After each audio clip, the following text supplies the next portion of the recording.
Hello, Crystal here.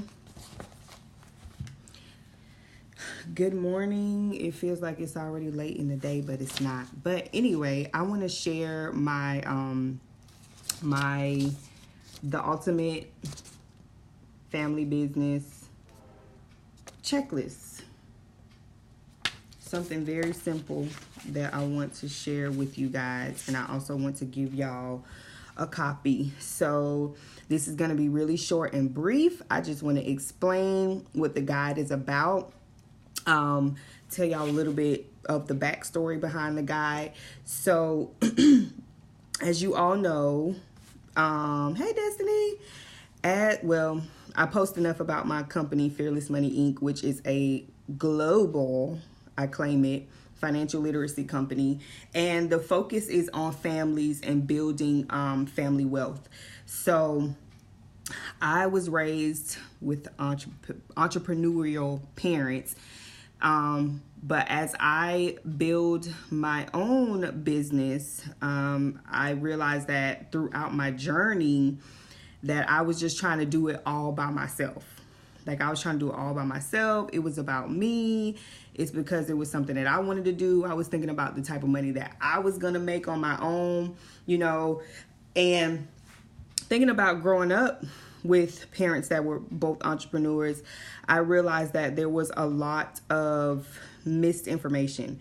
So, I love my parents, but they didn't teach me much about being an entrepreneur. So I kind of sat back and watched, and I didn't learn anything. I wasn't taught anything, but I was well taken care of.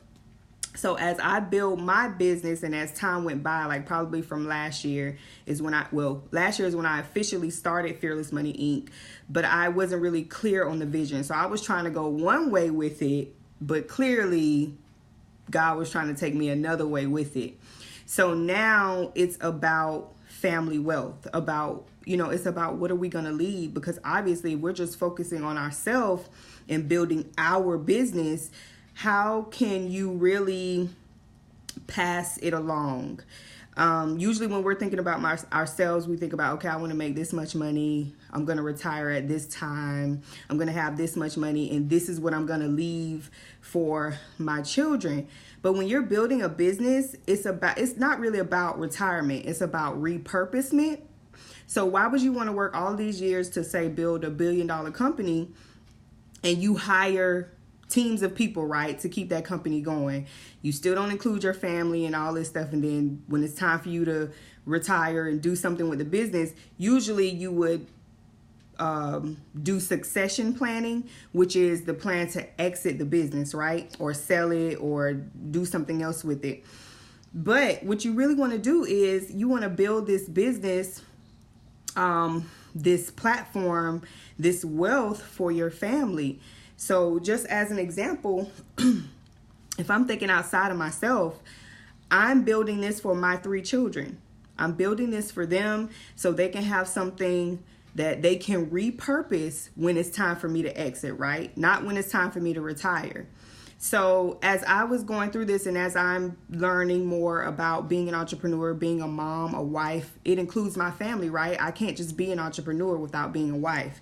I can't be an entrepreneur without being a mom. So somehow I have to include them in this business so it can work. So for the past few months, as I was going through this, I was like, no matter how much I try to build this without my family, I can't. I just can't because I need them. Like my son, he's 8 and he's a genius. So there's so much that he can help me do. I even ask him things like, questions, his insight about things because he's wise, and I ask my husband a lot of questions and I get them involved. So why would I continue to try to build this company without including my family? So this was the reason why I did this guide, this family business checklist. It's really short, but what it does is like it kind of kicks off the beginning of the foundation for you as far as the business, because usually we have a lot of information out there that we consume about starting a business, building a business, maintaining it, scaling it, selling it and then retiring, but I don't see a lot of information out there about starting and what it takes to start a family business. Obviously, it takes one person to say yes, right? Because you could be that one person. I believe that I am. I am that one person that is going to kick off the wealth for my family. And my plan is to build something where I'm going to build wealth that touches 100 generations plus. Like, I need that old money. They call it old money, as I research families that have built $1 billion. Some of the money that I've researched with these families from like centuries ago, they're still here today. Like, you have the Vanderbilts. I encourage y'all to do your research. You have people like the Vanderbilts and the Rockefellers. It started with one person. One person said yes to making money and building wealth, and they positioned them. They set a foundation that allows them to keep it going. It keeps going and going and going. So if you think about, I don't know, I've read about the Vanderbilts. The Vanderbilts started Cornelius Vanderbilt, if I'm not mistaken. I think it was back in maybe the 1400s. This man started building wealth, and you still have Vanderbilts that are around today, still experiencing the money that was available back in the 1400s. So can you imagine from the 1400s, just think about the mindset of the family. Think about the connection of the family. Think about the unity of the family, the communication that had to happen between that family for that money to keep carrying on from like 1400s to now we're in 2019 and they're still rich. Like, they are wealthy. What does that take? What does that require? Like, how do you start doing something like that? So with this guide that I did, it's like, it's all about asking questions, but it's also about opening up your mind to really see the condition or the circumstances of your family. So for instance, this is, eventually your goal is to get the whole family involved if you can. But sometimes you just have to start with one family member, right? One family member that says yes. It can even be your spouse. It may be your sister, your brother. You may have a cousin, an auntie, whoever. One person to get together and say, yes, okay, we can do this. So in this guide that I did, it asks questions. I give you a brief summary about what the guide is about. But some of the questions that I have in here that you can ask that will help you to begin to set the foundation of wealth for your family is like, for what does the end look like for your family and the family fortunes? What does the end look like? Because usually when you're that one person that's saying yes first and you're saying, okay, cool, I want to start a business that is going to allow my family to eat good, like my great grandchildren can still eat good even when I'm not around. They'll never meet me. They'll never know me, but they'll know me because of what I left for them. They'll know me because of history, because of the legacy that I left. I said, yes, I started this company, and now, even though I'm not around anymore, they know me. What does the end look like? You want to think about that vision. Like when you think about 10 generations down the line, right? Think about how the world will be first. Think about how the world will look 10 generations from now.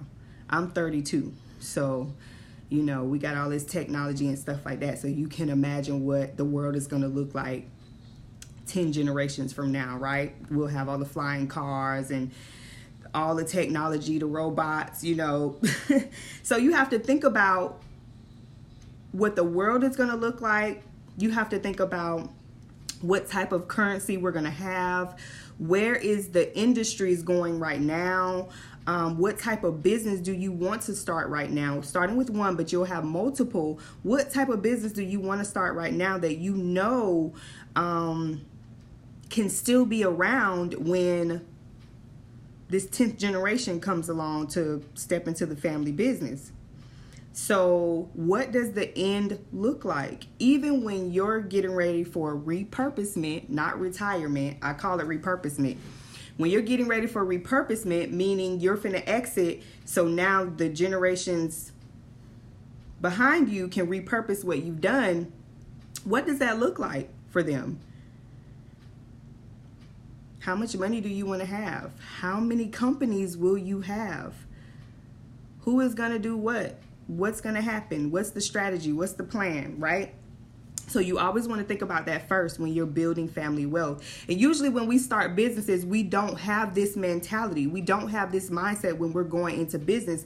Because usually when somebody starts a business, first of all, it's not about the family. It could be just about the fact that I need to make an extra $500 a month. I need to hustle because I need some extra cash. And it usually comes from survival mode. And you never want to operate out of survival mode, because then you won't have the right mentality. You'll just be hustling without purpose. It's just, oh, I got to pay my bills. Like, you always in a struggle, you know, and you don't want that. Like, you want to have that mentality of, I'm starting this because this is what I want my children to be doing when they turn 18. And then when they turn 25, and then when they turn 40, this is what I want to have available for them. It's not about right now, I just need to make an extra $500 a month. I just need to hustle because I need to pay this next light bill. You don't want to start a business with that mentality, because then you're not starting with substance. You're not starting with the foundation, and you're not really thinking about your family. You're thinking about surviving. So you can't operate a business out of survival mode. So you want to have this mentality that if I start a bit, no, not if, when I start a business, this is going to be for my family. This is going to be the wealth for my family, the fortunes that we've never had. This is going to be me. I'm starting this business to break generational curses. I'm starting this business to end poverty. I'm starting this business to impact other people and serve them, not just my family. My family first, of course, but I'm also doing this to make an impact on other people. Like, what does the end look like? What does the journey look like for your family? That's what you have to keep in mind. So another question that I have on here is, and a lot of the questions that I put on here is like, it's the opportunity for you to get to know your family too. Because of course, if you're working with somebody, just like an interview, you might not know your family in the way that you think you do. So you have to ask questions to know that. You have to know where the mindset of your family members are. It's also a challenge for you as well, because you want to make sure that there's no, what's the word that I'm looking for? You want to make sure that there is no conflict. I have questions in here that requires you to ask the family members about their wants, their needs, their goals. What do they aspire to do? It's like, this is an opportunity for you to set that foundation, but also to begin to connect your family. Like, family, when you hear the word family, you're supposed to think strength. You're supposed to think unity. You're supposed to think teamwork when you hear family. So when you start to get with a family member and build this business, that's what you want. You want strength, because you don't want to set a foundation that's going to fall apart in 5 years. Building this business is not hard. So having the right mindset, but also knowing each other and knowing each other's strengths and desires and goals and what's going on with their family, being able to be trustworthy is very important when you're starting a family business. So this isn't about just, oh girl, let's start this business. Oh auntie, let's start this business. Oh husband, let's start this business. No, like, you want to ask a lot of questions. You want to get to know the person. Even with your spouse, like, this might require you to get a little bit deeper. You probably thought you knew your husband or your wife, and then you realize that you really didn't know them once you start to build this business. Like, this is going to open up something where you're really going to see who people really are. So you want to start in the beginning with this business. You want to start it in a strong way. You don't want to start out in a way where you just get to it and you don't even know who you're working with, what you're getting yourself into. So this is what family is. It's about together. It's about closeness. It's about being trustworthy. I mean, you're about to build millions of dollars. Like, you want to be able to put that mentality in their mind that this is something that we're going to carry on.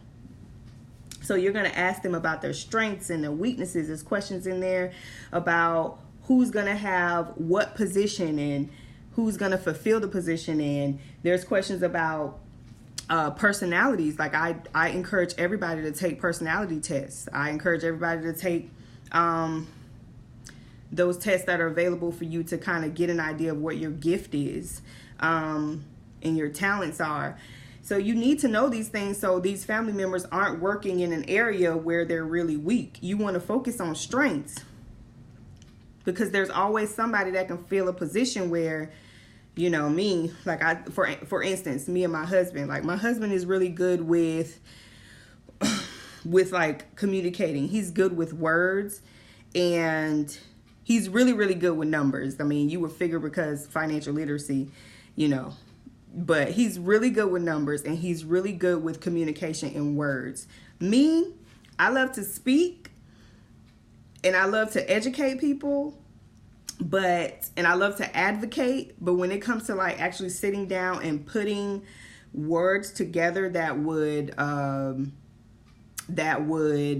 you know, attract people, I always go to my husband for that. So you have to know where one person is strong, so, you know, they can work in that area, and you move away from their weaknesses and get somebody that can fill that position. So this is why it's important to have this guide, so you can ask these questions. You get to know your family members. You will know what you're getting yourself into. I even encourage that you ask the question of, you know, what has the family member been going through in the past? Because there are some places where they might need to heal. They may need to go to therapy. You know, you may need to go to therapy as a family. Like, this is serious business, y'all, because as I do research on these other families that, you know, have carried wealth from to 100 generations, you have to ask these questions. I think about it and I'm like, okay, one person said yes to starting a business. And you know, back in the 1400s, it was like everybody was poor pretty much. Like, they didn't have much. Of course, what we have today was like, they couldn't imagine, right? So to think about this one person say yes, and this is what I'm going to do for my family. And then to think about, you know, 100 years later, the wealth is still there. What did they do? Like, what was required for this wealth that started 100 years ago to still be here? Think about the family that kept this wealth for 100 years. Like, what was required? The thing about the black community, the black community, is that we don't do that. We don't do that, because in all honesty, most of the families that I've researched that has carried this wealth from generation to generation, that has carried this wealth over 100 years, they're white. They are white. And I'm not going to say that it sucks, because, you know, I'm learning from it, but I see that there is something that needs to be changed. So I even research, you know, the African Americans and wealth. And, you know, we just had Juneteenth, and this is the year where we reached this 400 years of slavery and stuff like that. And even just recently at my church, you know, we had one of our leaders, shout out to Prophetess Latanya, you know, she talked about how we, as black people, we take on the mentality of slavery because we learn these things from history. We learn about slavery and what happened and how we got into slavery, and then segregation. And we automatically take on this mentality of we're in slavery. And it becomes a subconscious thing, and we operate in that way, and we don't even realize that that's what we're doing. So how can you keep wealth in your family when you're subconsciously operating like you're in slavery? You feel like because other people, maybe your ancestors, I'm sure we all have ancestors that has experienced slavery and segregation, But that's not us. They went through that, right? Because, I mean, it was a part of the plan for their life. Obviously, they were born in that time, so they had to go through that. But you're as free as you will ever be today. So you can change that. So we have to be careful of the fact that this whole Black Lives Matter and, you know, this slave mentality and 400 years and Juneteenth, yes, it's good to know your history, but you have to be very careful of the fact that you'll be living in that and you don't even realize. And y'all, on my own, you know, I'm preaching to myself because I was there. And that's the whole purpose of this guide, is like, I have to change my mindset. I have to change the narrative of my family, of my family's culture. I don't know my family to be close. I don't know my family to be, have wealth like that, like pass along some wealth to me, then I'd be passing along some wealth to my children. I didn't have that. So now it's up to me to change that narrative, and I want you to do the same thing. We can change the culture for African Americans when it comes to finances. I know you probably heard that, you know, how the dollar circulates in the Black community compared to the white community, the Jewish, y'all know these other cultures that got the hair stores and stuff. Think about how the dollar generates. Like, you want it where it circulates. It's supposed to be multiple times within the community or the culture before it even gets out. But for us, I doubt that it really circulates, right? And that goes back to that mentality of the slavery. Oh, for some reason, I don't know, Black people are like, I don't want to help you out. I don't want to see you rise. I don't want to see you make it. Like, this is why we have to change this. Do I want my children to grow up in a culture like that? No. Will I be able to keep them away from it? No. But me as a mom, and I have the opportunity right now to change that, to let them know that this is what I did for us. So you don't have to worry about all that. But I encourage you, son, daughter, to go out and teach the same thing that I'm teaching you, right? That's what you want to do for your family. So it's not always about let's go make this money. Like, it's about let's get our mind right first so we can build this business, so we can build these billions.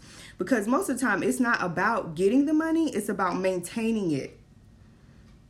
You could get out there and be a hustler and make thousands of dollars for your family, but what's the strategy behind that? How will you keep that circulating in your family? How will you make that continue to multiply where it can reach 100 years? Can you imagine that? Like, this year we're known, like the African American community, we're known right now for Juneteenth, 400 years of slavery, right? But now it's time for us to be known for like 400 years of wealth, 400 years of family wealth being passed along and continue to be passed along. That's what we need to be known for now. So I encourage y'all to get this guide. I have questions in here that'll, you know, help you get your mind right, help you set that foundation for your family. This is for everyone out there. Nobody is excluded, because everybody out there has family, whether you're close or not. This guide is to help you maybe even heal your family so y'all can do things together that you never imagined that you can do. And I also have in here some things that you must know to build a business. So things like basic accounting, business laws, learning about insurance marketing. Like, you want to educate yourself. You don't always have to go just to college to learn these things. That's what Google is for. There is a plethora of books out there that you can get to learn. And I also have some examples of business models in here. I always encourage everyone to start a needs-based business. But you want to learn about the model of your business. That's very important as well.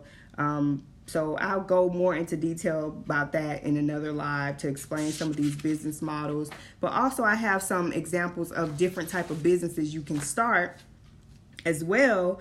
And then I have a page recommending some books that you can read, the Family Business Book List. I have that here. I have two of my favorite books sitting here that I've been reading recently, but I have a quote at the bottom of this that says, you can make $1 billion by reading the right book, which is a good quote. And two of the books that I have here is, this book I've been reading is called Family Fortunes, How to Build Family Wealth and Hold On to It for 100 Years. I couldn't recommend any other book for any family member to get. If you're that one person that says, yes, I'm about to do this for my family. I don't know how, but I'm about to be the one to make these billions of dollars for my family. I encourage you to get this book.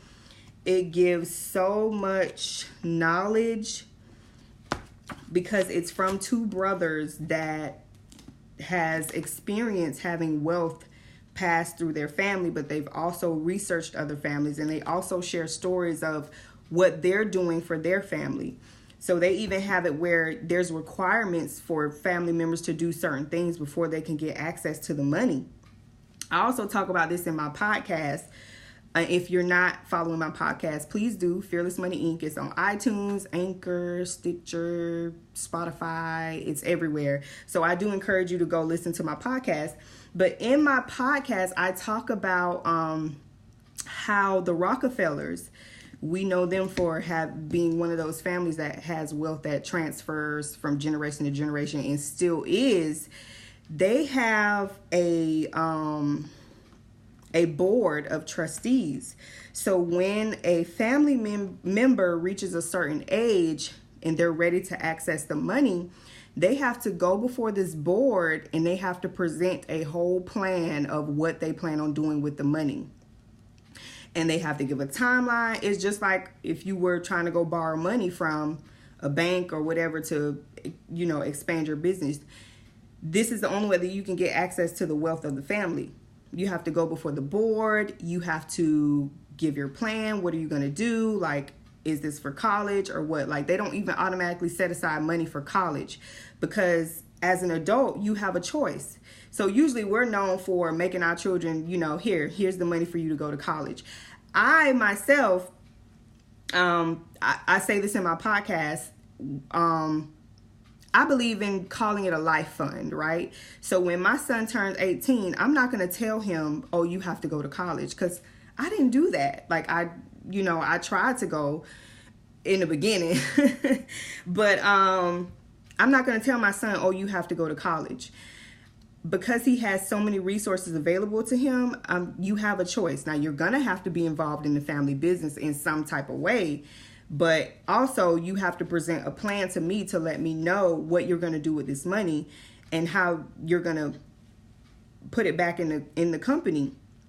And if he doesn't do what he says he's going to do with the money, then we're going to have to set up something where you're going to have to pay this money back, right? So that's what the Rockefellers did. They had it where every family, and I believe it's probably still like that today, but they had it where every family member goes in front of the board and they present their plan of what they're going to do with the money. And then it's up to the board to say yes or no. So this son or daughter or cousin or whoever isn't even automatically allowed to get this money. Like you hear about inheritances where they may turn 18 or 25 and then they get millions of dollars. No. So that's what you want to do. But the thing about it is knowing that you have that type of money available to say, here, son, here's $1 million. Go start this company over here. That's the feeling that you want to have, but it starts now and it starts with you saying yes. So this is why I encourage you to get this guide. I have it available for free, not right now, but I'm telling y'all, this is so powerful that probably within the next few months, it's going to be for sale. I have it for free now, though, because I want people to get this. I want families to get this, moms, dads, grandparents, whoever. I want everybody to get this guide, and I want them to use the information and apply it to their business and apply it to their life, apply it to their family. You might not be the family member that say yes to making the millions and billions and setting the foundation, but you may have a family member that you know that is into this and wants to really do something different. It's not about keeping a person down. It's like, okay, if you don't want to do nothing for yourself or your family, at least be a resource to somebody else and let them know about this guide, like the ultimate family business checklist. Y'all, I'm so passionate about this that, you know, I know what it's going to do, not only for my family, but for other families. So I just wanted to share this guide with y'all, my books with y'all, but I also have the list in the guide. This is also another one of my favorite books, Switch on Your Brain by Caroline Leaf. Man, powerful book. I also encourage family members to start a book club in the family business. Even if you have to start there first before you start the business, you have to start somewhere and start getting your mind right. And that's what this guide is about. So let's change the narrative of the family culture around finances. I mean, you can go do research about African Americans and money and poverty and, like, you know, even in the healthcare industry, like, there's a lot of different industries where we're automatically treated different because of our skin color, right? And it's truth. It's just, it is what it is. So we have to do what we have to do to position ourselves where we don't have to worry about that. Maybe you could start a family business where the wealth is so big, you create your own healthcare within the family business. Like, those are goals. Can I build my own hospital for my family? It's possible. There's no Black-owned hospital. So before I go, I'm going to have the link as soon as this video is done. I'll post it so y'all can get your guide. I really encourage you to get it. I also want reviews, and I want to just, you know what you think about it. But I want to encourage y'all to go follow some people that talks about the same thing. You have, of course, go research Nipsey Hussle's story. Very powerful what he's done and what is still being done. Go follow Dana Chanel. She's on Instagram. She talks a lot about family business. Go follow Dr. Boyce Watkins. He's on YouTube. Very powerful.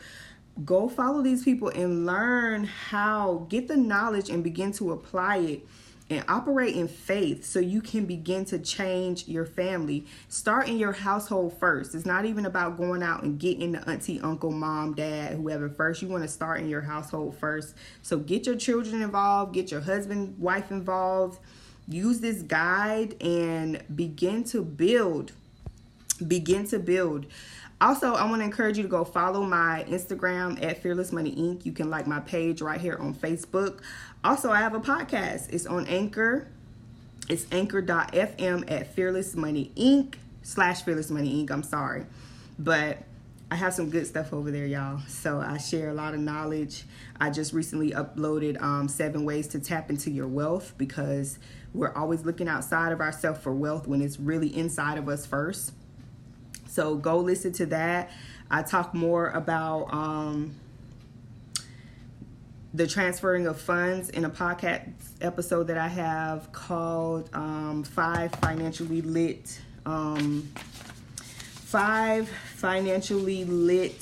Gifts. So just go listen to my podcast and let me know what you guys think. I have a lot more stuff coming, y'all. Workshops, all this stuff to help families really get themselves together and build their businesses. It's going to be hands-on. I'm going to have people coming in and doing this and talking. I'm going to be talking, but I'm going to have a lot of other people doing all the talking too that have, accomplished so much and that has built for their family. So I hope you guys have a very blessed day, a good afternoon. Stay cool because it's like crazy hot outside already, and it's only 12:20. It's probably like 100 degrees outside. So y'all be safe and have a good day.